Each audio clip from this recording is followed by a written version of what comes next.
Hello, you guys. Welcome back to the What We Said podcast. Today, we're in a different little studio. We're at the Dear Media studio. It's looking fabulous. And we have a very beautiful, special, wonderful guest, the one, the only, Kenzie Elizabeth. You should have said JC, and that should have been the April Fool's joke. Yeah. Like, anyway, and Kenzie's here too. You just sit and watch us have this whole conversation. We actually have a live audience. This is weirdo that we picked up in the studio. Yeah. This is going up on April Fool's Day, so we were trying to figure out an April Fool's prank we could pull on Kenzie. Maybe we'll pull one on you in the middle of the episode. Maybe who knows? Guys, I'm kind of in my prank era right now because I was like New belly hobby laughing. unlocked. New hobby unlocked, pranking. I was belly laughing at the recent Kardashians episode where Khloe and Scott go in and they like dress as a bear and freak Chris out because she's like terrified there's like a bear in Hidden Hills. It was so funny to me. Like, I don't even know why I thought it was so funny. So now I'm kind of like entering my pranking era. Well, we just had an episode go up a little bit ago about how some of these pranksters have gone way too far. Like we were talking about how just especially men, actually, let's be real, probably only men, like they will prank their wives or their girlfriends of like horrible things that give their wives, like these girls actually post-traumatic stress disorder. Throw their child like over the banister, but it's like a doll. And then the mom will be literally scream sobbing, like, and they're like, gotcha! They're like, prank. No, okay, well, so bad. They're actually trying to kill her. Yeah. They couldn't afford a hitman. No. And that's what they're doing. Exactly. Or they'll be like just something horrible, like that they were cheated on. And they go through all the emotions of like, oh my God, no, let's. oh yeah, you cheated on me. Like you have another girl in your bed. And they're like, just kidding. It's like, that can't be a joke. When you prank someone, you can't, like my sister and I were talking about, we wanted to prank my dad and she had this idea. And I'm like, but I don't like the idea that she gave me because I'm like, what if he like really feels some type of way about this person that like isn't leaving our lives and he says it immediately? You know what I mean? Like you have to set someone up for success in a prank. It has to be harmless, exactly, but funny, but harmless. Yes, it has to be harmless. Yeah. Like it has to be a victimless prank. Yes, victimless. That's the best. word. That's the funniest thing. Are you guys seeing these pranks on TikTok or something? Is that where they're coming from? Or No. real? Well, Chelsea doesn't even on TikTok. Yeah, so I don't know where reels. she's seeing them. That was like a while ago. Okay. I feel like that was peak 2018, maybe 2017, like well, the prank channels, the couples channels where like Yeah. all they do is pranks, and then it is Probably actually fake. there needs to be a case study done on this generation because the fact that all of these people believe these pranks, even though these people quite literally have pranking couples YouTube And channels do them every single day. and they do them every day, and they're like, oh my God, got him. No, and I'm the like, comments are like, he's such a golden retriever. I'm like, guys, babe, he set the tripod up. He is not innocent. He knows a exactly golden what's retriever happening. would never set a tripod up for that. Yeah. A golden retriever would never do this. No. You know what I miss about TikTok though? TikTok toe. TikTok though Mhm. is our boy David Goggins. Like we need to talk about him Oh my God. because I didn't know you were talking about him until like I thought he was haunting me alone, Oh no, I love him. and then you were talking. You're like, I can't escape it. I'm like, Mm-hmm. no, I'm so glad this is not my own journey to go down. No, like I bring him up every episode, and like And Jason people hates him. keep commenting. No, I don't really know People about him. hate him. I don't see like I don't get that much David Goggins content. Well, I wish I People- got more. I need a kick in the Yeah, Kick in the people want pants. me to stop bringing him up, and it's like, No, I'm obsessed. yeah, I they're think bots. They must be. No, they must be. I think because I grew like having divorced parents, and at my dad's house, it was like my brother, me, my dad, and then like my sister, my grandpa.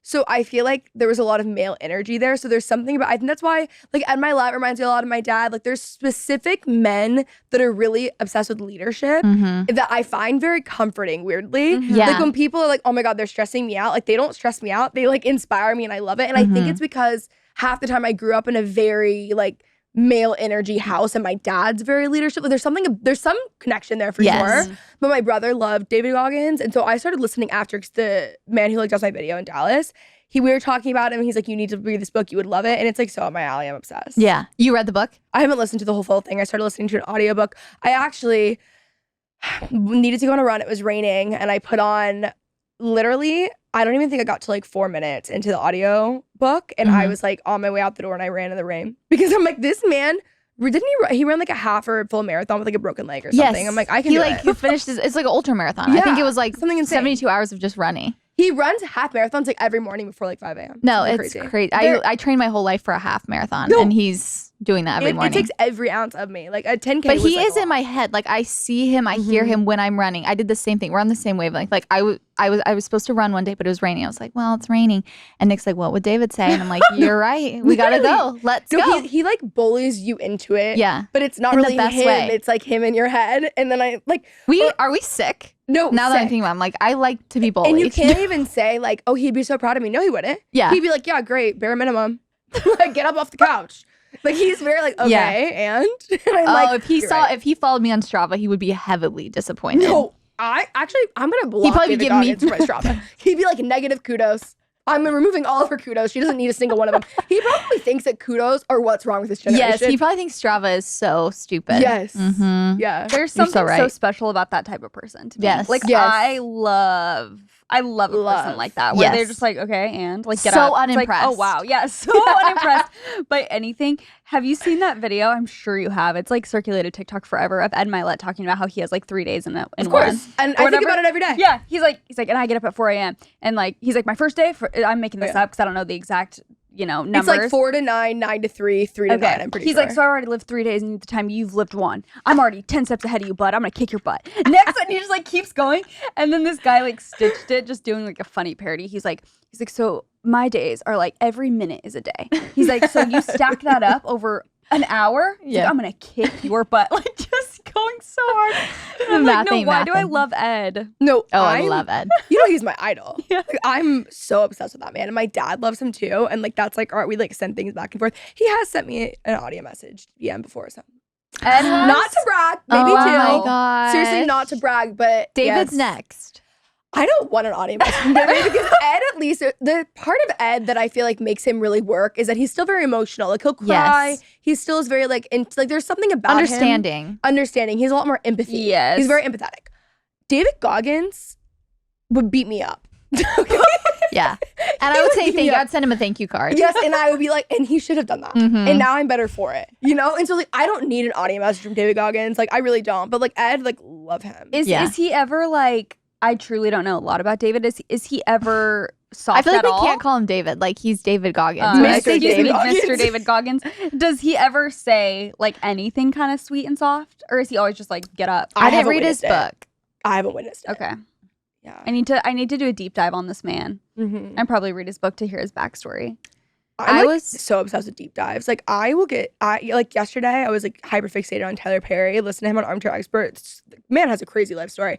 But I'm starting to do like deep dive episodes because I'm like, I need someone to talk to about these things where I like hyper fixate on something. And like my friends are sick of it. My dad is not even gonna answer my calls anymore. So I'm like, I need to make it like I'm literally like going in. I'm like, I need to do a deep dive on David Goggins. I need to do a deep dive so that like maybe my hope is that like people will listen and then they'll also be obsessed. Yes. And then I'll have someone to talk to about it. Like I'm like auditioning for like all these people to find some sort of interest that I have so then we can like form some sort of bond. Oh yes. There's nothing better than when you have one of those interests where it's just like, I know everything about it. I want to talk about it. And then someone like in a group setting like mentions like, oh, I've read that book or I've seen that. And you're like, let's go into the bedroom. Yeah. Let's talk.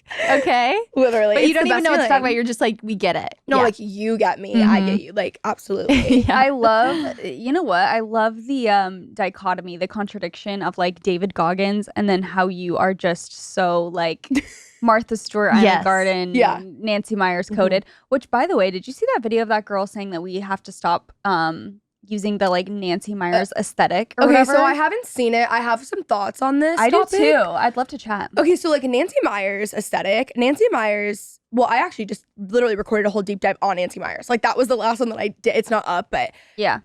Nancy Meyers, first off, creates films of women that have traditionally aged out in society. All of her films are focusing on women that like people push to the side. These women have lived full lives and she's showing their homes through that full lives and made money. So it's like, that's another thing that's like shocking with a woman, right? Yeah. So she's focused on these women who are older and also like living rich lifestyles on their own without a man. These homes that she has created, which she actually like hates being known for this stuff, like side note, so I'm like, sorry, are like I always say, like your home should do two things. It should tell a story and it should look like you. And like Nancy Meyers like basically invented that. Like they're very traditional, timeless things, and they're homes that are built over a period, like a time period. Like, so I understand like the criticism or any of the critiques on like the Nancy Meyers aesthetics. Like you can't just buy some wicker and stripes and call it that. Like I get it, but also one, why is everyone obsessed with yucking everyone's yums? And two, people are starting because like that's a very traditional, timeless thing. Like when they're saying it's the new chevron and chuggy, I'm like, how? It's the most timeless form of design. It's crazy. Coastal cottage and that type of vibe. Like people just get so stuck and like fixated over.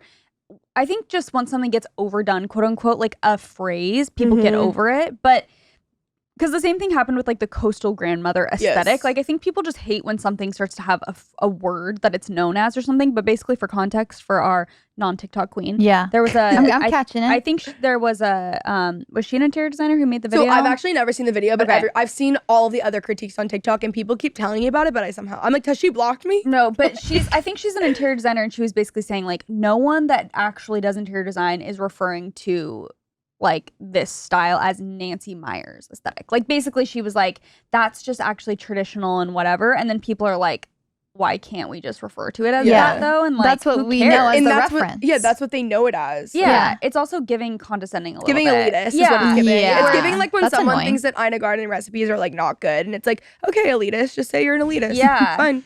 Yeah. And that you have no taste while we're at it. Yeah. You know? Yeah. Totally. Wait, where was I going with that though? Like not me like literally fighting for my life right here.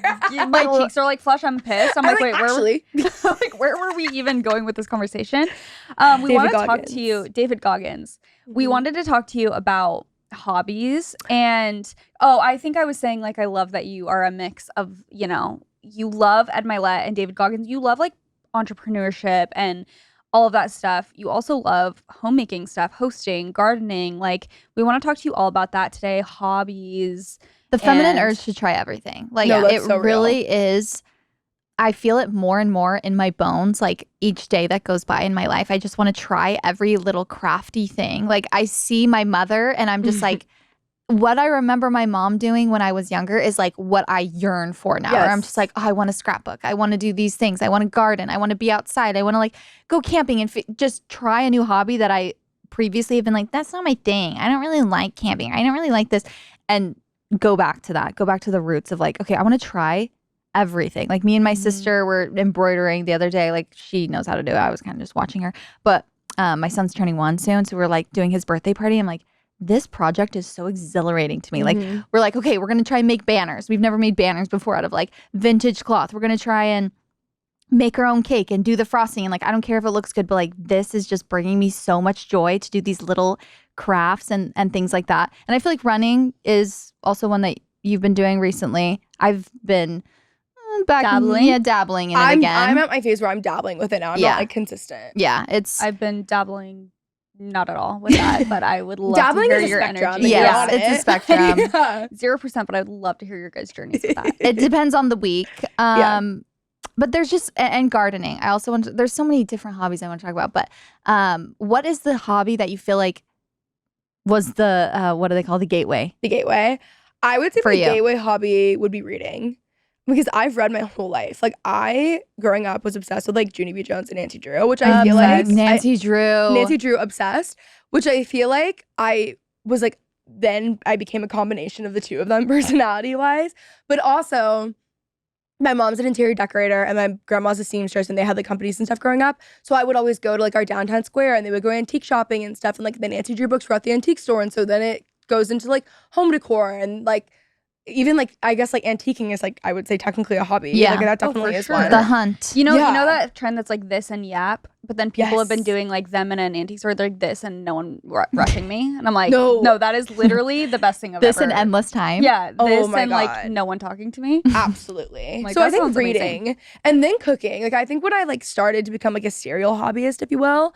It was 2020 and it was during the pandemic and I was reading. I, at one point, read 5 books in 5 days and I would just start reading at like 5 p.m. and like read an entire book in like one night. And I mean, I was also going through a breakup. So I think I was really trying to like get through it. But then I started cooking and then from cooking, I started gardening. And then I started needle pointing, and then I started horseback riding, and then I started, like, there's so many things. I don't do all of these every single day at once. They're like, must be nice when you don't have a job. I'm like, I swear I do work, actually. It's just, I, like, don't really, like, I used to, like, go out and, like, go drink and have fun with my friends. Like, I don't really, like, do that stuff anymore, so it freed up a lot of time. And then it's just, like, a priority. It's, like, I can't lay in bed and scroll anymore. It makes me, like, a very miserable person. I was going to say, I think when you start to replace, like, Yes. You realize how much free time you have when you're not scrolling on your phone. Like anytime I have deleted apps or something for even like a weekend or something, I'm like, wow, my complaint that I have no time is just so not true. Like even with being a mom, like I do have less time than I did before. But if I eliminate my phone, I'm like, I have like time to read. I have time to cook. Like if I want to do that, it's all about priorities. I feel like you're really good at prioritizing like just your hobbies and building your life. Like I think that's really important. And we just talked about on your episode that's going up soon, like our 20s. And I feel like, why do I keep saying 20s? Like 20s. Every time I say that, it's giving me the heebie-jeebies. But yeah, just I feel like that's so important in your 20s and like in your 30s, and it's ever evolving. But it's basically, it's never too early to become a grandma, you know, and just like read in your room for hours. Yeah. I saw something actually on Reels. One of your people, Chelsea, probably. Yeah. Maybe it was me. It actually might have been you. It might have been a repost from you. And it was saying something along the lines of like how we wish that we had our grandma's lives, or like how they're healthier than us, like something like that. And it went through and it explained like their daily schedule and how it's so different than like what we do now just because of technology, and how they were up and they were more active and like doing all these things. And like, was that true? I mean, probably not for everyone, but it made me think like, I don't know, I am the David Goggins in me and at my life is like, I'm obsessed with how I spend my time. Have you ever also, speaking of episode on like time, that's such a good listen, is like Rob Deirdrick on Skinny Confidential. I've listened to that one. It's so good. I have like gone back and listened to that so many times because he's obsessed with time and it's so interesting to me. But one, I will say, I mean, like I also have a career where like I benefit from sharing hobbies and doing things like that. I also have a home brand where I'm selling a lot of these things now. So like there's it ties in. It ties in. There's an element to where like that I'm definitely lucky in that sense. But I just prioritize it. Like I don't really watch TV either, actually at all. So like that's another thing. Like that frees up a lot of time. If I watch TV, it's like I'm needle pointing as I watch something. Like I don't know. I feel like especially when you're thinking about like we're also addicted to our phones, I think. And I am, like, we all, as in, like, me as well. Yeah. Like, I'm addicted to my phone, and I have weeks where I'm still scrolling and doing all these things. But I think focusing less on, like, trying to get rid of it and just, like, not be scrolling. I think instead of that, you need to fill it with, fill your life with things that you like better. Yeah. And then you'll just kind of, like, start, like, getting off. Like, you can't. Crowding out. Yes, you crowd it out. Yeah. Exactly. I think that's the same for food. Like, when I was a health coach, it was all about, like, crowding out the bad foods. You don't have to be like, okay, I'm not eating this anymore. I'm not eating this. It's just like, just start adding literally one more vegetable per meal. Start adding better food, better habits, and then the bad habits will just be crowded out because you won't have time for them. Totally. Which I think is accurate. I want to talk to you about the balance, like you were saying, like because you do make money kind of from your hobbies. But what's the balance? Because we were talking on your episode about like, there really is like the beauty sometimes of a hobby is just there's no purpose. It's like, yeah, you maybe from gardening, you get vegetables you can eat, or like there's beauty in it, but there's no like really monetary reward per se every time. And that's sometimes what's so fun about it is there's no destination with hobbies. But how do you like have the balance of like, okay, I want to keep these hobbies pure and like the intent there, but I also, this is what I do. So I want to make it my business. So I feel like is there a balance? Not really. Like I feel like when I started to have hobbies, the goal was to have something because like the joke is that like I monetize everything in my life. And like I've vlogged my life weekly on YouTube since I was like 16. So the past 10 years, I have vlogged so many things that I've done, right? So I monetize basically everything that I do. Like there's even like earlier when you guys came, I was like emailing about like needlepoint production. Like I'm always monetizing like some sort of hobby, but I genuinely just enjoy doing them. Like when I'm needle pointing, I'm not, it's some sort of like creative thing. I love like working with my hands. Like it brings me so much joy. So I feel like at the beginning I was a little bit worried about that, especially with like doing book club on the podcast. It's like, well, okay, I'm monetizing reading now. Like, but it doesn't really bother me now. Oh, that's good. I still feel it. But there's it's almost like it's a hobby in of itself. Yeah. The working aspect of it. I actually made another hobby and that's monetizing all my other hobbies. but like I horseback ride and like that doesn't do anything. I don't feel like when I'm actually doing the hobby, when I'm in the act of doing the hobby, I'm not thinking about that in a way to monetize that. So I think that that's the answer. It's like in the moment, it doesn't feel that way. But then I've built a whole brand around like gathering people in the home, a lot of which is hobbies. So like I'm still monetizing. I was gonna ask if it makes it less fun, because I find that for me sometimes, like once I make something a job, then I'm like, well, now I'm not as like excited about it or incentivized to like it almost, I don't know. And I guess you're basically saying that doesn't happen for you. So I feel like it did, but for whatever reason, it doesn't anymore. I think that like 2 or 3 years ago, yes. I also have like recently gotten really into Mahjong, which is a really fun game that it like there's like a lot of stuff. It started with like Chinese woman. I don't know the actual dates, and then it was brought to America. There's like Chinese Mahjong, and then there's like American Mahjong, and that was made like popular. Like the National Mahjong League was created, I believe, by Jewish women in like the 1930s. So it's been around for a really long time. It's a very like cultural game. I've gotten really into that, but even that, I'm like, all right, well, I want to do less. Like there's a lot of things that like I'm building out around that. But because it's stuff that I genuinely like really, really enjoy doing and love to do, it doesn't feel like work when I'm doing it, because the work of it is building it. The work isn't doing the hobby. right. Yeah, So I think that's that the makes answer. sense. Like when I'm reading, I'm not really thinking, you know what I mean? I'm not like thinking like this is work. It's not. Yeah. Yes, know? no, that makes total sense. It's like you're not selling the vegetables that you're Like gardening. I'm not on like a production meeting about like a needlepoint canvas or, you know, it's just different. I think. That the makes labor is not necessarily for compensation. Yes. What do Makes you feel sense. like is the hobby in your 20s that has stuck or been the most consistent? Reading has been the most consistent. I think that's going to be my lifelong most consistent. I would say the most beneficial mental health wise has been needlepoint, like actually, which is the most grandma of all the hobbies. But guys, we need to stop ragging on grandmas. Like they have a point. Yeah, they have it figured out. Yeah. They have it figured out. They have like 60 plus years on us. Like they know what they're talking about. I mean, seriously, like listen to a grandma. But needlepoint, I think mental health wise has been like unbelievably therapeutic. A lot of people in grief have like gone to needle. That's like a very consistent thing. What is it about it? I think it's because it's consistent. It's very therapeutic. It's something that you're working on day in and day out. You can't be scrolling. It's kind of the same reasons that I love all my other hobbies. I don't know why in grief specifically needlepoint has been. Maybe because you can do it from bed. I feel like a lot of my other hobbies I can do from bed too. I don't know what it is exactly about needlepoint versus the other hobbies, but that has been the best thing for me. And I hear about that a lot from other people.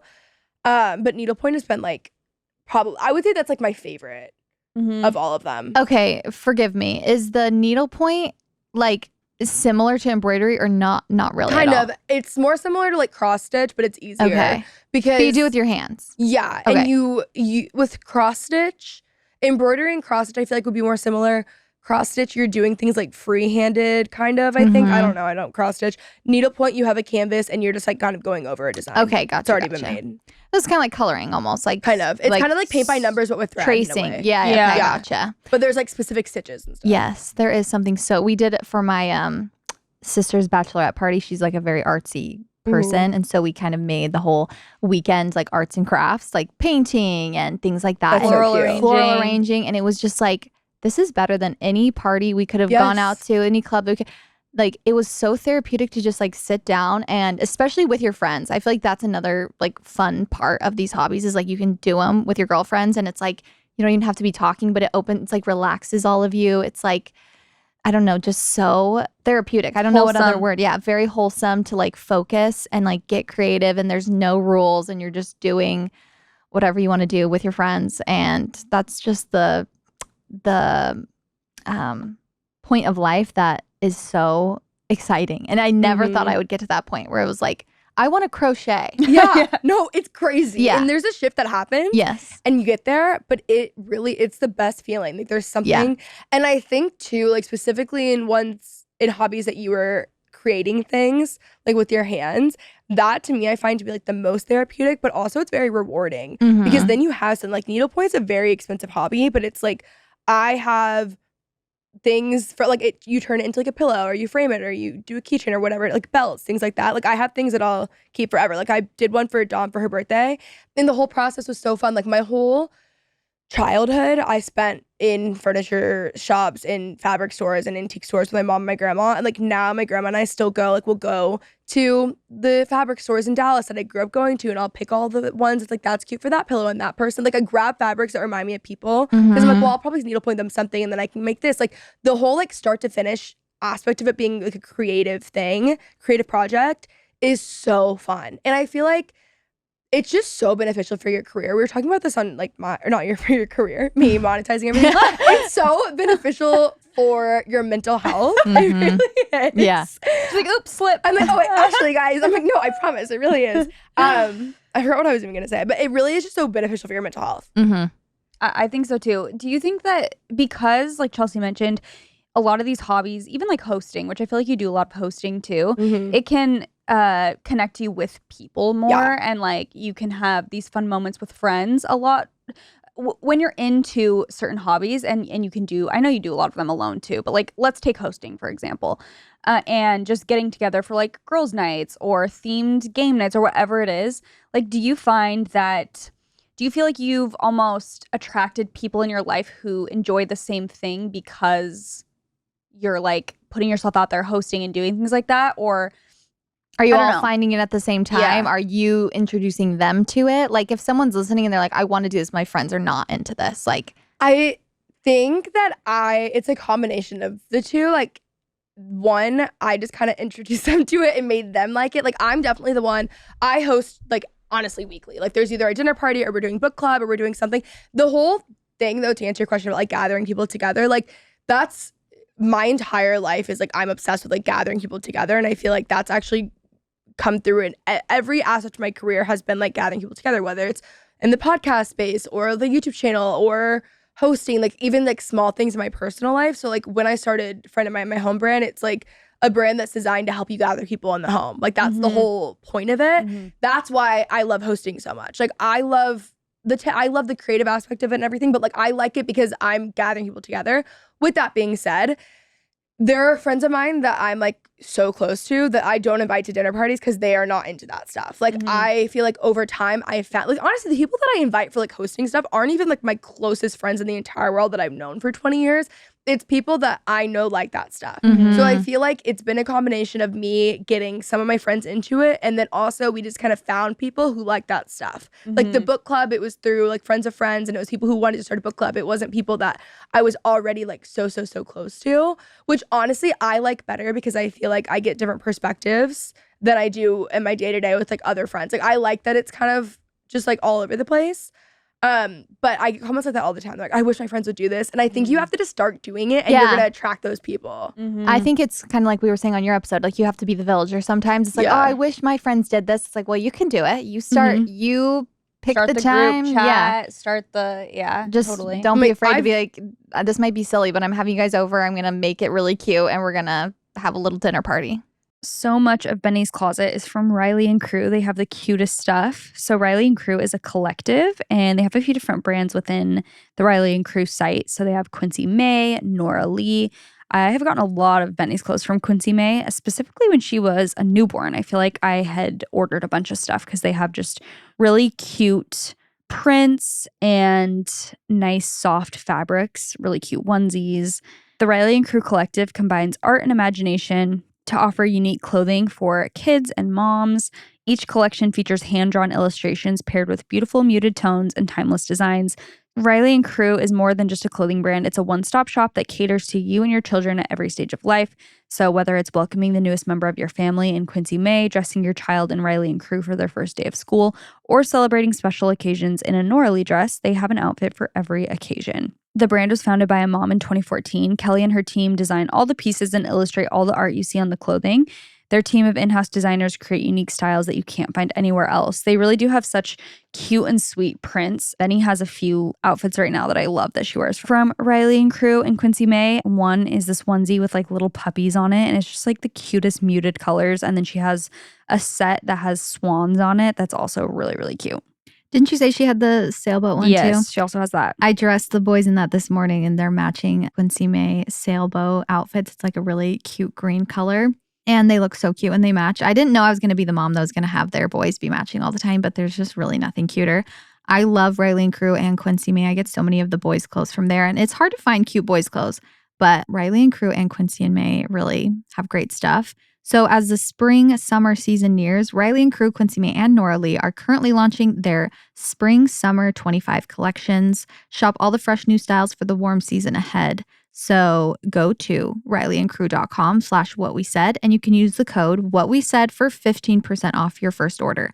That's RYLEEANDCRU.com/whatwesaid. Use the code whatwesaid for 15% off orders for first-time customers. You guys go check it out. Nick and I and the boys went and looked at this house. It was an open house and it was extremely expensive and out of the budget, but it really made me just want to lock in on my finances this year and be like, okay, let's really crack down on our financial goals so that, one day we can afford a house like this. And Rocket Money is the first place I go. So whether it's catching subscriptions that maybe you signed up for that you don't use anymore, maybe you're paying double for subscriptions, or just managing your money, Rocket Money is the best thing ever. You guys, if this new year, one of your goals was to be more financially responsible or just even having a closer eye on your finances, Rocket Money will help you pull together all of your spending across all different accounts so that you can clearly track your spending habits and see where you can cut back. So Rocket Money is a personal finance app that helps find and cancel your unwanted subscriptions, monitors your spending, and helps lower your bills so you can grow your savings. I hate a task that has a bunch of other tasks associated with it. And I feel like canceling subscriptions is one of those where you think like, oh, okay, I want to go through and cancel any subscriptions I'm not using, or maybe I'm getting charged double, but it just seems so daunting. And Rocket Money literally does all the hard work for you. So you can see all of your subscriptions in one place, know exactly where your money is going. And then for ones you don't want anymore, Rocket Money can help you cancel them. So it just gives you a clear view of everything. They also have a new goals feature that automatically saves money for you, so you don't even have to think about it. You can pay off credit card debt this way, put away money for a house, build your savings. Rocket Money just makes it so easy. They can even try to negotiate lower bills for you. They automatically scan your bills to find opportunities to save, and then you can ask them to negotiate for you. And they will deal with customer service so you don't have to, which is a huge blessing. Rocket Money has over 5 million users and has saved a total of $500 million in canceled subscriptions, saving members up to $740 a year when using all of the app's premium features. So cancel your unwanted subscriptions and reach your financial goals faster with Rocket Money. Go to rocketmoney.com/whatwesaid today. That is rocketmoney.com/whatwesaid. rocketmoney.com/whatwesaid. I just took my Ritual multivitamin this morning, the Essential for Women 18+. I'm trying to crack down on my supplement grind. I feel like I'm finally coming out of the fog of postpartum and I'm like, okay, it's time to lock in on everything. So I've been also got my house more organized. And because of that, I have a little wellness drawer and I have my Ritual in there. And so it's super easy for me to remember to take it. And we love Ritual at the What We Said podcast. They were one of our first sponsors and they've been with us for years. We love them. We trust them. They are the best. There are so many products in the supplement industry, and there are so many companies making like big, bold claims on TikTok or Instagram, but then they keep their proprietary formulas secret. So it's leaving you to wonder what's actually real and what's not. And that's why it's very nice that you can trust Ritual and that they're a clean supplement company. They've pledged to complete clinical trials on all their products by 2030, and they've already done trials too for their best-selling products, including their Essential for Women's 18+ multivitamin, to actually prove the efficacy and so you know you're taking something that's actually going to benefit you. The results from that clinical trial for their Women's 18+, the results were that it increased vitamin D levels by 43% and omega-3 DHA levels by 41% in just 12 weeks, which is really impressive. And a lot of women are deficient in vitamin D. This is something I found out when I did some blood work. So yeah, we love Ritual. Essential for Women is third-party tested for heavy metals and clean label project certified, so you know you can trust what you're putting in your body. Ritual multivitamins are vegan, they're non-GMO, project verified, they're gluten and major allergen-free, and made traceable, which again is really important and hard to come by, unfortunately. So no more shady business. Ritual's Essential for Women 18+ is a multivitamin you can actually trust. Get 25% off your first month only at ritual.com/whatwesaid. Start Ritual or add Essential for Women 18+ to your subscription today. That's ritual.com/whatwesaid for 25% off. These statements have not been evaluated by the Food and Drug Administration. This product is not intended to diagnose, treat, cure, or prevent any disease. I've never, honestly, now that I'm thinking about it, like I've never been invited to like a friend's dinner party. I'm like, wait, that's crazy. Like they hate me. Yeah. No, like they don't host dinner parties. Like people don't do that. Also, like we're in our 20s. Like they don't have a house to have a host dinner party. Like we're not really in that stage of life yet. Yeah. So it's definitely me, but it's something that I wanted to do. So I was like, okay, if I want to have my life, like I just one year was like going into the new year, I was thinking about like what I want my life to look like and feel like. And a lot of it was like dinner parties and gathering in the home and doing these cute, more wholesome activities. I was like kind of leaving like the bar scene and going out, and I wanted my life to be more wholesome. And I thought like, okay, then I have to make it happen because like they're not going to do it. They don't want to do that. I want to do it. So if I want that to happen, I have to be the one to do it. Yeah. So like that's your desire. Yeah. So you desire that. Yeah.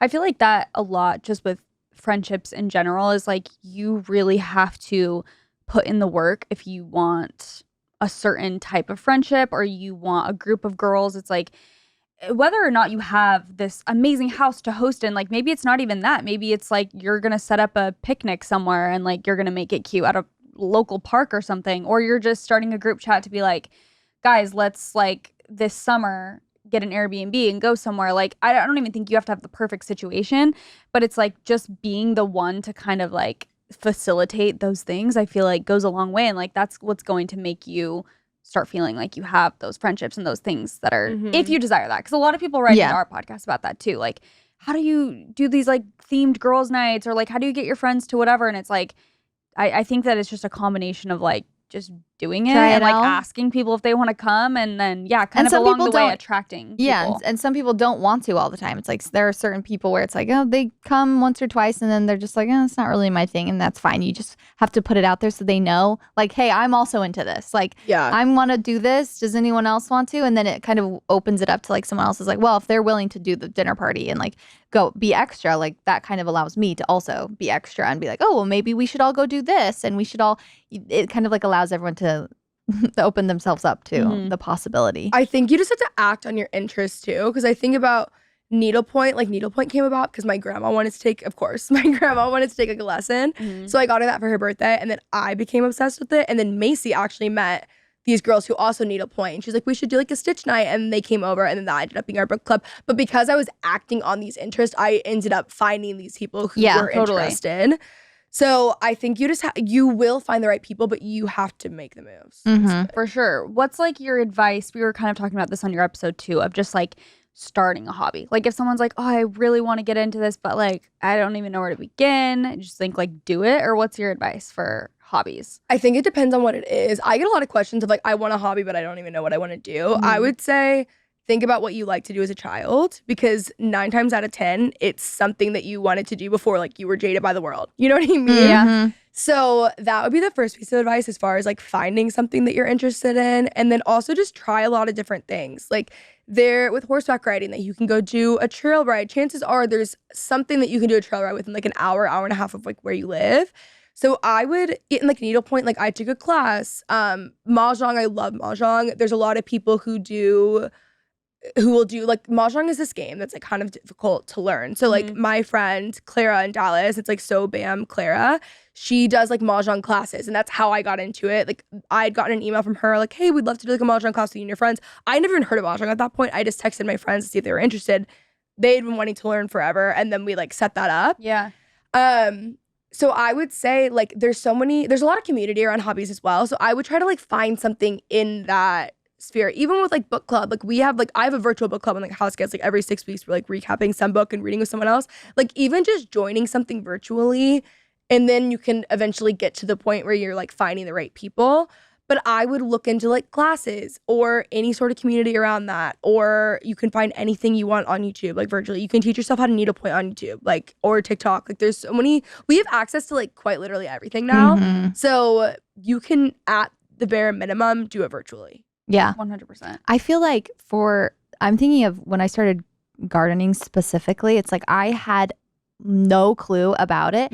And for my personality specifically, this is not for everybody. Like sometimes I have to just start with what I have in that moment when it when it like the motivation comes to me where I'm like, okay, I want to start doing this.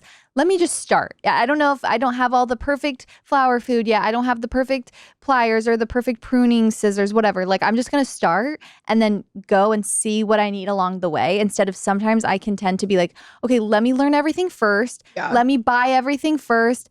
And then maybe I'll start. And then I usually don't start because by that point I've already felt the like dopamine hit of like learning how to do it in my head instead of just like, okay, let me go. Like moved on mentally. It's Yes, like, yeah. it's kind of the same thing of like you have to be okay with failing and you have to be okay with like, okay, I might not know exactly how to do this. Maybe you want to try pickleball and it's like everyone is playing pickleball. I want to go to the ball court. I'm just going to go. I might not have the right racket. I might not have the right ball, but I'm just going to go and maybe in 5 times I'll know what racket to get. I'll know what ball to have, but like you just have to be a loser at the beginning. Like you have to be, what are they called? Like not an amateur? Yeah, like an amateur. You have to be an amateur.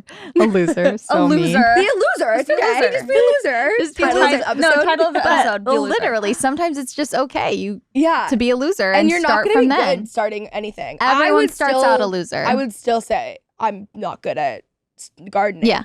But also on the topic of gardening and just like learning, realizing things. Realizing things. But I love gardening and I would go in to my farmer's market, just like when I would go to the farmer's market, and there was this man who, his name's Bobby, who has all these like starters and he sells lots of plants at the farmer's market. And I just started asking him questions. I was like, what would you do for this? Like I was doing my own seeds at home. Like I didn't like actually like need anything from there, but I would like buy a couple herbs or something and like ask him some questions. Yeah. It was like basically like a free consult. Yeah. Call, Yeah. Free masterclass. But I was like, what would you do here? I just like started asking questions, and people, especially when you're young, people are like it's like funny to them that you're interested They're in like things. excited to teach They're you. so excited to teach you because they're like, oh my God, like all I see is you guys doing TikTok dances. I had no idea that like this generation cared. You know? They're like seeing my repost of you guys in 2020. Yeah. Exactly. And they're like, that's Gen Z. Like that's what they think.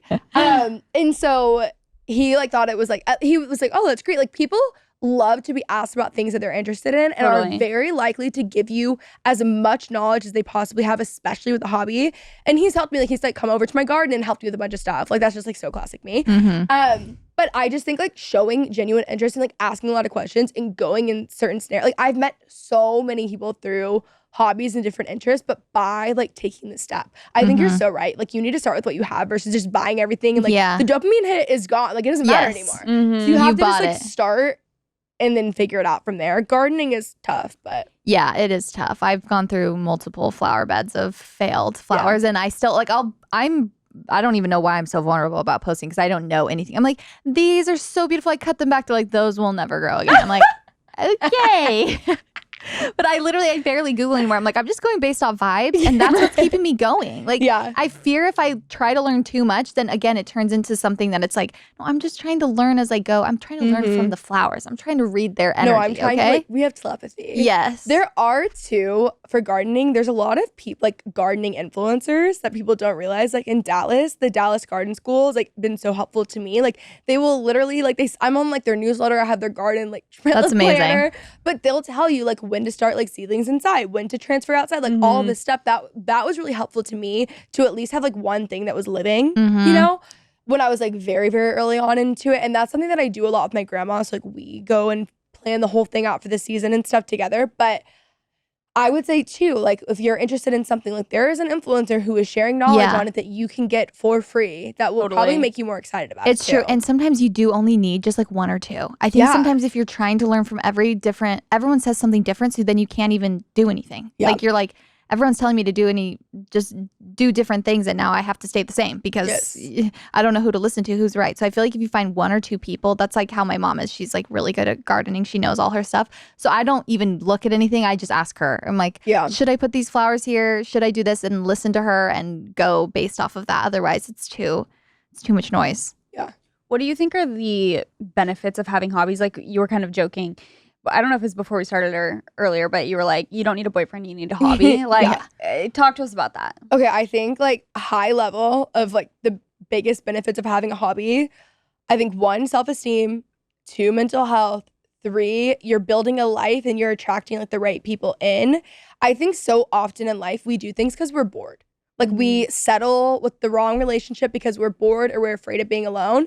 And what a hobby or does, like comfortable. Or we're comfortable, Mhm. exactly. And what a hobby does is make you, one, like yourself, two, build self-esteem, build confidence, and also you like your life alone. So you get to the point where like once you have developed hobbies and you are a more interesting, well-rounded person, you are less likely to settle in other areas of your life because you're not trying to fill something. You're not bored. You're not trying to like, you're not just like reaching You're more for the next selective. thing. You're more selective with Mhm. how you spend your time because you like how you spend your time. So I think that it's so important. Like the amount of times I'm like, God, like I have friends who are just like, you know, when you just have a friend who's like dating the worst person ever. And by the way, I've been that friend Yeah. every single time almost. Like, so Yeah. I feel like I would have avoided so many things that I didn't need to do, especially in my 20s, had I just liked my life alone. Like so many of the relationships that I stayed in, I was staying in those relationships because I was afraid of being alone, not because I wanted to actually be with that person. Had I just liked my life on my, like by myself without that relationship, I would have left. I would have said like, oh, I don't need you. But because I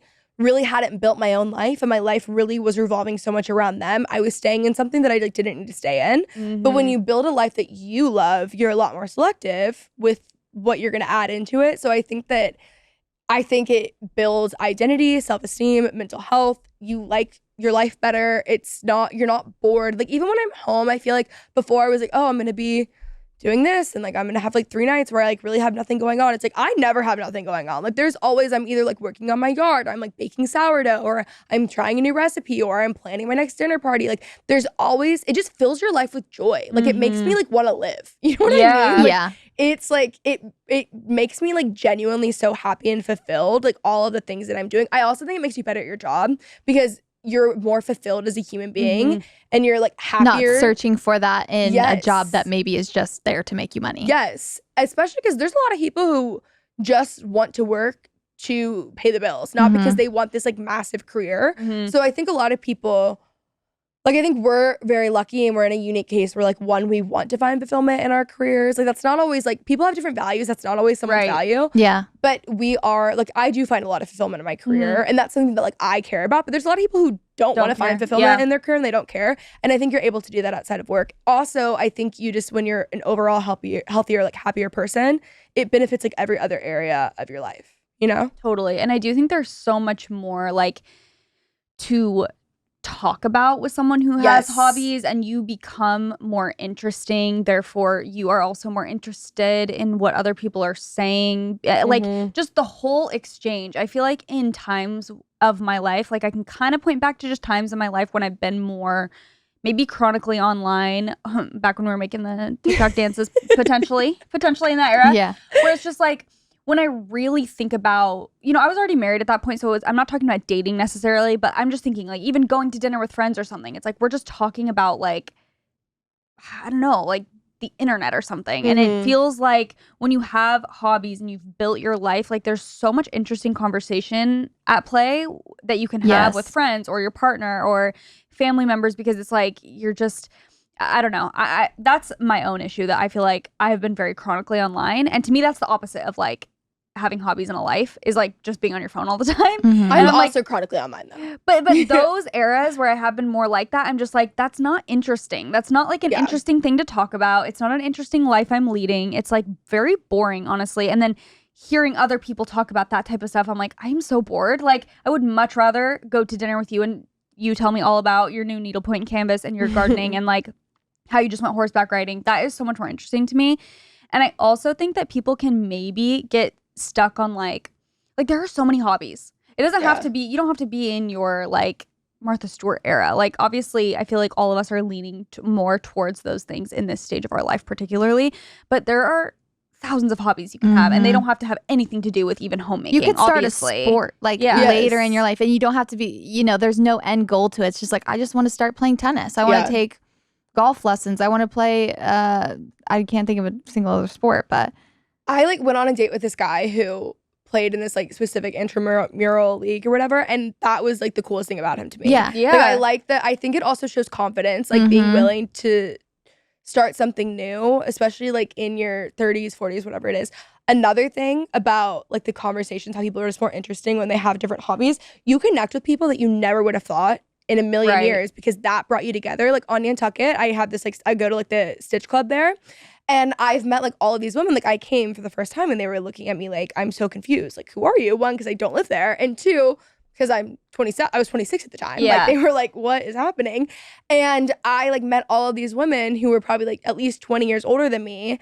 And I learned so much. Like I'm like a very curious person. So I like to like learn anything. Like it goes to like the deep dives. Like I'm obsessed with anything. Like I will be like, when people are like, I am afraid to show that I care, I'm like, I'm the opposite. Like I show that I'm interested too much. Like I'm like, wait, I have so many questions, you know? Yeah. And it's cool because I've learned from people who have like even at Stitch Club, like this woman was on this like crazy Europe trip and had met these other people and had done this thing and had gone, and I like learned so much through that conversation. And that stuff to me is like riveting. Like I'm so interested by that versus when I was just like, you know, you're with your friends and talking about the same drama that happened in high school. Like you get to a point where it's like, if I hear about the same drama that happened 10 years ago where that person hasn't even thought about you twice, I'm gonna lose it. Like I'm really gonna lose it. Like, and listen, don't get me wrong, I'm no like Gandhi. Like I love gossip. I love like a gap stash. Like I am very into that. But once time and like, place. there's a time and a place, and once that is like 90% of the conversations, like you just get over it. You just get to a point where you, even with the being chronically online thing, where you're just like, I'm sick of watching other people do stuff. Like I need to do it. Like I don't want to watch someone garden. I don't want to watch someone a horseback ride. I don't want to watch someone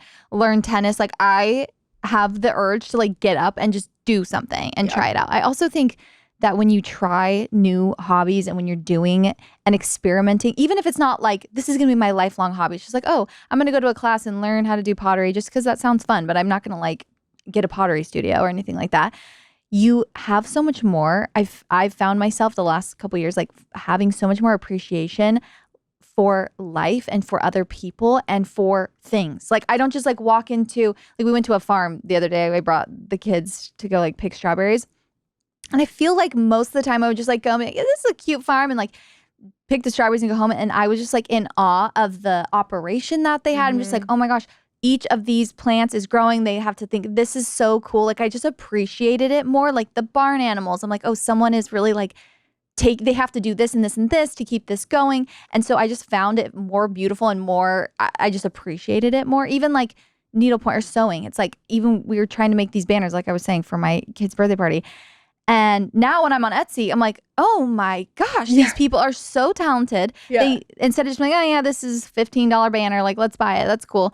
I just appreciate everything so much more. It like makes my life more rich. I think it gives you this like childlike wonder too. Like it's like when you're a kid, everything's amazing, everything's incredible, it's this big deal, and then you grow up and you're jaded by the world, and then you just don't think anything of it. Yes. But then again, when you're older and you're starting to get into these hobbies and learn how things are made or more of the like behind the scenes, it's like shocking to you because like, I thought this just like appeared at my grocery store. And it becomes like you get back to this like childlike wonder for like the world. I think that's a huge part of it. Yes, for sure. I'm like, look at this patina on this dress, or like little me would be like, someone just painted that white. Like, I don't understand. No, it's so crazy how the older you get. I mean, I think everyone's different. Depends on like your relationship with your parents and like what they're like, but I feel like a lot of my friends, and I'm definitely like this, it's just like I become more, oh my God, I'm my mom. I'm I like, am my mom. I just am cut my my hair, mom. also I am Jilly, like I'm her. And it's just so crazy because like she used to be like, let's go to this antique store, and I'd be like, I'd actually rather die. Like that's nothing about that is interesting to me. Like I hate, and it now I'm realizing it's like, oh yeah, because you didn't have a house, you were 10. It's like, you know, you're not really finding it. You just, at that point, I just wanted like new stuff. I'm like, I don't want this old raggedy Can I go to thing. Toys R Us? Like, can I literally go to Target? I was And like, I now- want a Webkins, thanks. Like that's not where I wanted to be. Exactly. But my mom has like, I'm also so appreciative of her for like instilling it in me, because now I'm like, oh, I get, like, I even remember when we first got married, I would like go to like Target and West Elm and stuff. And my mom would always be like, why would you want the same thing that like everyone has? Like everyone has that couch. Everyone has that piece of art. Like, is that what you want in your house? And I literally be like, yeah, like it's like neutral and pretty. Like and now I'm like, give me the patina, give me the rust. Like I just appreciate it so much because it is unique. Like I've been so into collecting art for my house, and I've like collected it over years now. And there's just like so many different funky pieces that I have in my house. And I'm like, I just have so much appreciation for this now than I used to. Like I literally couldn't care less before. Like a few years ago, I'd just get generic, like literal, you know, stuff from Home Goods, which I love a Home Goods find. But I'm just saying, it's like I do have so much appreciation for like antiques and all that stuff. I never thought I'd see the day. Yeah, and just appreciation for women. I feel like Yeah. it's like you were saying about your mom. It's like I see the things that like my mom, my grandma, my aunts, like that they would do. And now, hindsight, looking back, that I didn't think twice about, obviously, because that's the point of being a kid. It's like you don't really have thoughts, honestly. But like looking back now, I'm like, oh my gosh, I am literally trying. I now, like I said, yearn to like embody the things that they do. Like my mom grew up on a ranch and she's so like outdoorsy, like wearing flannels, like horses, like just so tough and rough. And before I'd be like, I'm a girly girl. And now I'm just like, I want to live that life. Like I want to embody the things that you are so talented at. Like these, I don't know, even just like she always makes up silly songs, just like makes up weird nicknames for us. And my husband Nick's always just like, you are your mom. Like I'll be singing this song, making up a song, and he's like, I literally thought your mom was here. And I'm like, I know. I used to think it was so embarrassing when I was little, and now it's just like, that's so beautiful about my mom. Like it's like you were saying, like older women, you just like look at them and you're just like, you have so much wisdom. You've had so many like life experiences that have shaped you into this resilient, beautiful. I just want to kiss your feet. Yeah, actually. Yeah. We all know that life can get overwhelming, whether it is juggling work, relationships, just keeping your head on straight, honestly. Even just being alive in today's society, honestly. But Ollie has your back with 2 game-changing gummies, guys. They've got their Goodbye Stress and their Sleep Gummies. These are little wellness powerhouses that are here to help you stay calm during the day and drift into dreamland at night. These are also in my wellness drawer that I have that is just bringing me so much joy every time I look in it. So their Goodbye Stress gummies are packed with GABA, which starts working in 30 to 60 minutes to support a relaxed state of mind. They also have L-theanine in them to help you keep your cool. Lemon balm extract, it's been trusted for centuries, and they are very, very tasty. They taste like berry. I love a little gummy that essentially tastes like I'm eating a fruit snack that's going to give me benefits. That's my best case scenario. Then they have their sleep gummies. So sweet dreams are made of these Ollie sleep gummies, you guys. You have them on your bedside table, and when you want to drift into a deep sleep, you can take a couple before bed. Each gummy features melatonin to help you fall asleep and stay asleep. So they have L-theanine and a botanical blend with chamomile, passion flower, and lemon balm, which calms your senses for a restful night. It has like a berry flavor. So again, it tastes great, and you can really look forward to taking them before you go to bed. So let's do wellness on your terms, whatever that looks and feels like for you. Find Ollie at a Walmart or Target near you or at ollie.com. That's OLLY.com. These statements have not been evaluated by the Food and Drug Administration. This product is not intended to diagnose, treat, cure, or prevent any disease. We're going to jump into an ad to talk about Lissy Skincare. I've been loving this brand, and it's become such a vital part of my skincare routine. Especially if I have a couple nights where I don't get great sleep, or maybe I haven't been, eating the cleanest, I will notice that I get a little texture on my skin. It's not necessarily acne, and I never really knew how to help it before, but the Lissy Mandelic Serum, you guys, this is a must-have. So after I cleanse my face and I want to do a little exfoliation, but I don't want it to be too harsh, and also if you're pregnant or breastfeeding, or if you have fungal acne and you just want to have an extra safe product, the Mandelic Serum is that for you. So I'll put on a little Mandelic Serum, rub it on my face, and then finish with a moisturizer. I love the Lissy Skincare Moisturizer as well. It's so hydrating and just locks in the moisture. So Lissy Skincare was created by an esthetician who struggled with acne for 10 plus years and couldn't find anything to really clear up her acne or her fungal acne. So like I said, all of their products are acne, fungal acne, and pregnancy safe. I love their hydrating serum. I've been keeping my skincare routine pretty simple, and so I will normally just do a gentle cleanser, a hydrating serum, and a moisturizer, and all their products are really gentle, which I appreciate because as someone who has struggled with acne in the past and also can get kind of irritated, like I just have more sensitive skin, I have had a good experience with all of their products. So their products were made with acne-prone skin in mind while also being gentle on your skin barrier. They also have the aloe vera-based jelly cleanser, their vitamin C serum for acne scars, aging, and pigmentation, and their hydrating serum, like I mentioned, plus their moisturizer for soft, plump, hydrated skin.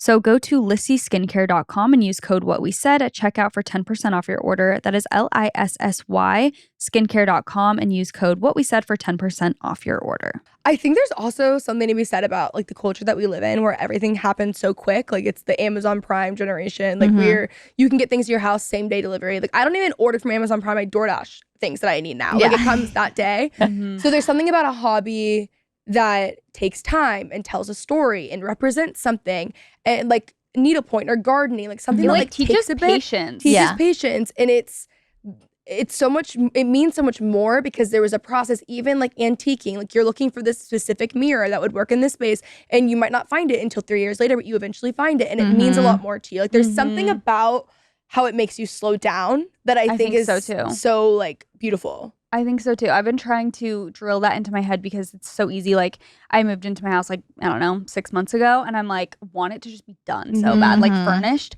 And then I was kind of realizing the other day, I'm like, I don't think it's ever gonna be done. There's never gonna be a point where it's like not one more thing needs to be here. It's like I'm always gonna be switching out little trinkets and art and like finding new candles and whatever else. Like that's like kind of the point. Kind of the point of it. Yeah, it's like that's what's fun about designing things and like collecting is that you're never really done. So I definitely like appreciate that so much more. I want to talk about a friend of mine. Let's do it. I don't know, do you feel like this has always been like, does this just feel like a full circle moment where it feels very aligned for you? Yeah, like I grew up, like our downtown square in my hometown, it's like downtown McKinney. It's like Stars Hollow. Like if you watch Gilmore Girls, it's very like small town cute. McKinney is not necessarily always that vibe, but like the downtown square is very cute. And my mom had like a store. My mom and my grandma owned like a bedding and drapery business. I was saying bettering. Anyways, a bedding and drapery business. So I would like go to work with them when I was young, and I would like clean up the scraps or like get all the needles together, or sometimes I would make my own purses. Like I was just always doing stuff like that. And I think you really like, you recreate so many things that your parents have done. So like with the combination of my dad, basically like he is like he's Ed Milet basically. Mine is still like $1 billion, but you know, he's like Ed Milet. And then my mom is very creative and like always had her own business. I think that I just like always knew I would have my own thing. When I was younger, I felt like I always thought it would be clothing just because that's what I was into at the time. Then as I got older, like this just feels very full circle and it's very me. Yeah. Also, like my aunt's an interior designer. My other aunt is like, everyone in my family, like They're the creative. women are very creative. Yeah. Like so I feel like it was just kind of like bound to happen. Yeah. And then it just being in the home space like feels very full circle. I don't think it was what I envisioned exactly for like my brand when I was 16, but I just think it's like I needed to grow up and like have those experiences to even figure out like what I wanted to do. Yeah. And I feel like it will lead you to so many different things. Like it'll probably evolve over the years. It could maybe even evolve into a sister brand or something else. I'm sure you've already thought of all sorts of different things that it could turn into. But it's like, it's so clearly authentic. And I think that's what makes you successful is like, just as we're talking about all of this too, I'm like, you are someone who just like takes action. And I think that that's super admirable. Like, I think it's hard to take action. We were kind of talking on your episode about failure and how it's just like, it's scary to fail. And I think as women, like you have a platform for a reason. And I feel like girls look up to you because you do just take action on the things you want to do. Do you feel like we've both been doing, podcasting for a long time? I think we started maybe the same year. You might have started a little before us. How long have you been podcasting? I'm on year 6, I think. Okay. Yeah. I think are we on 6 or 7? 7, I think. Or we're about to hit 7 in June. I think you started before us though. No. Or like around the same time. I was at Dear Media first, but I launched at Dear Media. I think you guys have been around longer, but not by that much. Okay. But it's like about the same time. It's been very similar though. And I feel like that's kind of rare. Like we don't know a ton of people who we're friends with, at least, who have been podcasting for this long. I feel like it's very easy to just, get burnt out. But I guess I just wanted to get your thoughts on like just let's start with podcasting. I guess you've also been on YouTube for even before that. Like you've had a career for a long time since you were young. But just I want to talk about like burnout and being creative and like working for yourself and all that stuff. How do you keep it going? Yeah. How do you? Because a lot of people do quit. Yeah, I think for me, like I've never had like the highest views. I've never had the highest downloads. I've never like gone viral overnight. I've never ever. And I always say like, I say this too because I'm like, maybe because I haven't gone viral, but like I think it's actually been like a blessing. Like I think it's been a really good thing in my life. Like I think slow and steady wins the race. And in business, there's this thing called the kiss of death. And I see it happen to a lot of people. It's very rare that someone goes viral overnight. It's very rare that there's like an Alex Earl that goes viral overnight, captures it and stays long term. That's like a very commendable thing. That's very hard to do. Like a lot of the time if a business, you have to think about influencing as a business. And if something comes to your business and let's say you have a makeup brand and Hailey Bieber wears your makeup brand, and suddenly there is a demand for 20,000 lipsticks and you only have 200. That's actually not good for your business. That's going to put you under. You're not ready for it. You're going to miss that moment. You don't have longevity. Most importantly, you don't have the systems in place. So I think that slow and steady wins the race is actually like very true when it comes to influencing, because I've been able to like learn and adjust and figure out who I want to be and figure out what I want to build and have a very strong relationship with my followers. Like when I meet people, they've typically followed me for like 10 years. Like hopefully there's people who are new since then, but there's a lot of people who have followed and like really feel like they know me and are very involved. And I'd rather have that than just like someone who like knows my face from TikTok personally. Like it depends on what you want in that space, but something that I've really been trying to work on, and I was thinking about this the other day because I was like, okay, God, like, why am I, like, I feel like I'm always like, I want this, this, and this. It's like, okay, great, that happened, but like, I need X, Y, and Z. And I'm like, why? I don't want to live, like, you kind of touched on this, I think maybe on my episode, where it's like, it's really hard to find the sweet spot of like being a very driven person and wanting so much for your life and for yourself and knowing that you're like supposed to do that, but also feeling content at the same time. And like, for me, I had this like aha moment, I think yesterday, where I was like, okay, like for me, it's like prayer, but it could be like your gratitude journal or like whatever it is for you. It's like, I think I like come to God with like, I want X, Y, and Z. Like, thanks for that. But like, I want this, this, and that. And like, I'm so like bothered that it's not happening. Like, why isn't my podcast growing? Or why isn't this doing this much in sales? Or why isn't this like, why did this drop not do as well or whatever it is? And instead, I'm trying to approach it as of literally today, so I'll keep you guys posted with like, thanks God for like my name, like positioning it to like one, where things are already happening, and two, like truly out of a place of gratitude. And it's like, thank you for like the rooms that my name's being mentioned in, like I don't even know, like the things that are being set up, or like thank you for like the community that I've already built, like trying to like really approach things from a place of gratitude. I think that I love that. I think that might be what the secret to like not burning out is, you know? I think so too, because the second you get focused on numbers or like, which is virality, which is very easy to do in this industry. And it's like, to be honest, the most successful people I know, they don't have like these super viral moments. They're just incredibly consistent. And I think that gratitude is key. Like I catch myself doing that too. And like, even this isn't with the followers thing, or with the like work thing, but I can also relate to that. But lately with my house, it's like, okay, I have worked for 10 years to be able to buy a house in Southern California. That's been my ultimate dream since I was literally 18. And like, I didn't know if it would ever happen.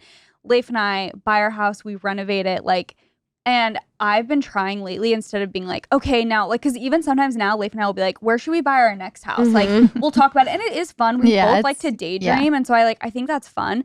But I've been like truly trying to, like, every day at some point, and I feel like we're good at this now, like just speaking out loud how much we love our current life and like our current house. We'll be like, this house is a dream. Like, we're so grateful that we were able to create this and that we live here now. Like, and we're trying not to have it get like old to us quickly, where it's like, okay, we've lived here for like, you know, close to a year now.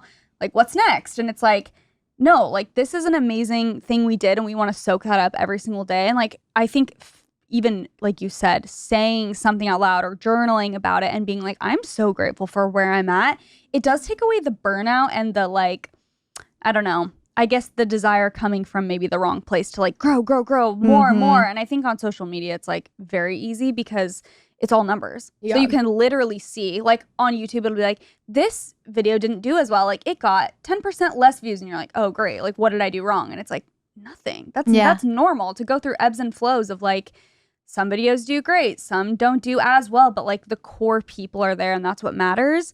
And just being grateful for that. Like, I do feel like dependability is more important than virality with like content creators. It's like knowing that you can depend on them for anything, like quality content. Yes, quality content, consistent content. Like, you know that they are going to show up as themselves, like wherever they're showing up on whatever platform, I think is really important. And I think especially with podcasting, we're kind of the same. Like, our podcast has never had like a viral clip or anything. I mean, you've gone viral, but not like our podcast as a whole. And I feel like we always say the same thing. We're like, this is great. We want to keep on this trajectory of just like just consistent, slow and steady. I also, this is kind of a side note, but why you were saying about the house thing, ever since this day, so I was walking around our house with Case, who's 3, and I was like, okay, I need to start like really verbalizing my gratitude like around him because I want him to know like I am grateful instead of just like thinking it or writing in my journal or whatever.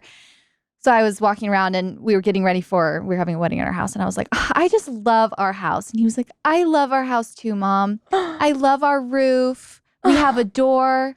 We have windows. I was literally sobbing. I was like, oh my gosh, that is the energy I need to carry around. Like, we have a door. We have a roof. He was like noticing all these little things that it's just like, you know, most of us are like, well, I need a new door. I need new windows. Or whatever. But I was just like, I need to have that energy and keep it with me in my heart because that is the purest, like most joyful feeling ever. No, it's so sweet. Like that's actually what makes me sob. I know. I think a lot of it too when it comes to kind of what JC was saying, like in order to have longevity too, you're going to go through like ebbs and flows. It's really just who lasts. Like I feel like, I don't know what the stat is now, but I remember when I signed, Mike was saying like 95% of podcasts don't make it past week 52. Like in the first year, they're gone. That's why there's so many podcasts because they don't exist anymore. And I think in order to have longevity, you just have to be consistent. Like there's going to be like I want to be here long term forever. Like my career is whatever evolves from this. I'm not going anywhere. I'm not leaving. Like, and I think it just like depends on what you want. Yeah. But just knowing like there's going to be years where things are not popping off, and that's okay. Like you actually keep need going. those years, to like build that sort of like relationship with your viewers. I've never known anyone to just go up. Like you always have a plateau at some point, and then you have another little raised up thing, and then you have a plateau. Maybe it goes down a little bit. It's just, it's very normal. I feel like. And our attention spans are not great nowadays. So I feel like when things are not going amazing and it's like we see everyone else going viral, we see all these other numbers, it's like you want to be like, oh, time to give up, time to move on to the next thing. And it's like we don't even give ourselves enough time. I was listening to Judd Apatow's masterclass and he was talking about, he was talking about just like his comedy career and how he talked to so many other comedians growing up and like he wanted to like just soak in their knowledge. And he was saying I can't remember what comedian he was talking to, but basically they were like, you have 7 years of doing comedy or like that's what he was talking about, comedy or writing or whatever before like give yourself 7 years. And he was like, oh my gosh, that's so long, like 7 years. But we were talking about we're like in today's age, things feel so fast and it's like we've just hit 7 years. It's like, oh, we could reframe this as like we're just getting started instead of like, oh, our time on the internet's over, our relevancy is going downhill. And he was saying if you're able to like push past that point, then you now have all the knowledge, the experience. You can now like really start your career.